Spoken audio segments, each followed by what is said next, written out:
Hello all welcome to my channel. ఎలా ఉన్నారు అందరూ? ఈ వీడియోలో మీ అందరికీ నా స్టైల్ బెండకాయ పులుసు ప్రిపరేషన్ అనేది మీకు చూపిస్తున్నానండి. ఈ రెసిపీ అనేది పిల్లలైనా పెద్దవాళ్ళైనా కానీ వేడివేడి అన్నంలో నెయ్యి వేసుకొని తింటే చాలా ఇష్టంగా తింటారు. ఇక్కడ పావు కేజీ బెండకాయలను ఇలా పొడుగ్గా కట్ చేసుకొని పెట్టుకున్నాను. నిమ్మకాయ సైజ్ అంతా చింతపండు నానబెట్టుకొని ఉంచుకున్నానండి. ఒక మీడియం సైజ్ ఆనియన్, 2 పచ్చిమిర్చి, కరివేపాకును తీసుకున్నాను.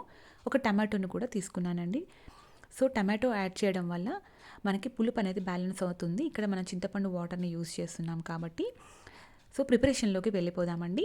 మొదటగా బాణీ పెట్టుకొని అందులో అది వేడైన తర్వాత అందులో కొద్దిగా ఆయిల్ని వేసుకోవాలండి.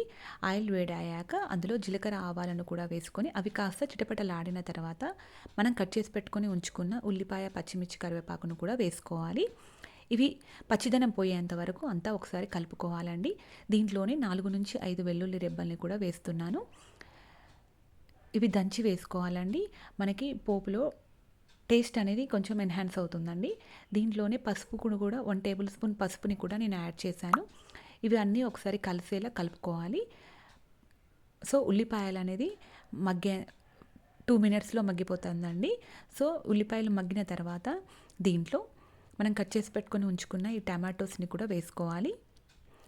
సో టమాటోస్ త్వరగానే సాఫ్ట్గా అయిపోతాయి కదా. సిమ్ మంట మీద 1 మినిట్ అనేది మగ్గనివ్వాలండి. సో మూత పెట్టుకొని మగ్గనిచ్చుకున్న తర్వాత దీంట్లో మనం కట్ చేసి పెట్టుకొని ఉంచుకున్న ఈ బెండకాయలను కూడా వేసుకోవాలి. సో ఈ బెండకాయలు కూడా అంతా ఒకసారి కలిసేలా మనము కలుపుకోవాలండి. సో ఈ బెండకాయలను కూడా మనం సిమ్ మంట మీద ఒక 1 మినిట్ అనేది 1 to 2 మినిట్స్ మగ్గనిచ్చుకోవాలండి. మనం పులుసు పోయడానికి ముందే. ఒకవేళ పులుసు పోసామంటే బెండకాయలు సాఫ్ట్గా అవ్వడానికి టైం పడుతుంది. సో మూత పెట్టుకొని ఒక 2 మినిట్స్ మగ్గనిచ్చుకున్న తర్వాత అందులో మనము రెడీ చేసి పెట్టుకొని ఉంచుకున్న చింతపండు రసాన్ని కూడా పోసుకోవాలి. చింతపండు రసం పోసిన తర్వాత దీంట్లో మనము రుచికి సరిపడా ఉప్పు, కారం అనేది వేసుకోవాలండి. ఇక్కడ నేను ఉప్పు కలిపిన కారం కాబట్టి నేను ఓన్లీ కారమే యాడ్ చేస్తున్నాను. మీరు సపరేట్గా కావాలి అనుకుంటే ఉప్పుని సపరేట్గా యాడ్ చేసుకోండి. కొద్దిగా జీలకర్ర మెంతుల పొడిని కూడా యాడ్ చేసుకోవాలండి.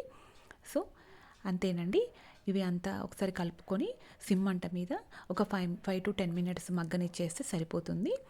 ఎంతో టేస్టీగా ఉండే బెండకాయ పులుసు అనేది రెడీ అయిపోయింది. మీరు ఒకసారి ట్రై చేసి చూడండి. నచ్చితే నా ఛానల్ లైక్ చేసి సబ్స్క్రైబ్ చేయండి. For more videos stay in to my channel.